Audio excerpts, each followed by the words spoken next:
Bugün sizinlə yox deyə bilməmək barəsində danışacağıq. Yox deyə bilməməyin səbəbləri sərhədlərini qoruya bilməmək, başqalarını itirməkdən qorxudur. Hamıya kömək etməliyəm düşüncəsi də yox deyə bilməməyə səbəb olur.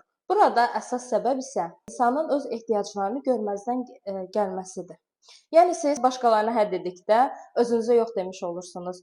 Məsələ hə ya da yox demək deyil. Sizin özünüzə və başqalarına qarşı olan münasibətinizdir. Əgər sizin özünüzlə münasibətiniz qaydasında deyilsə, siz yox demiş olsanız belə yenə də özünüzü günahkar və gərgin hiss etmiş, özünüzü öz gözünüzlə deyil, başqalarının zehnini oxuyaraq onların gözlərindən özünüzə baxmış olacaqsınız və özünüzü daima mühakimə edəcəksiniz. Özünüzdən soruşa bilərsiniz. Öz ehtiyaclarımı nəyə görə görməzdən gəlirəm? Bunun səbəblərini araşdırmaq lazımdır və nə zaman sizin ehtiyaclarınız görməzdən gəlinib?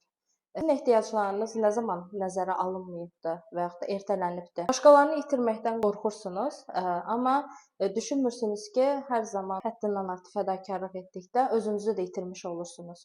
Bu o demək deyil ki, bütün insanlara hər zaman yox demək lazımdır. Sadəcə fərqindəlikli olaraq ehtiyaclarınızı və sərhədlərinizi müəyyənləşdirərək başqalarına və ya özünüzə hə ya da yox deyə bilərsiniz. Əsas məsələ sizin özünüzlə və başqaları ilə olan sağlam və xoş münasibətinizdir.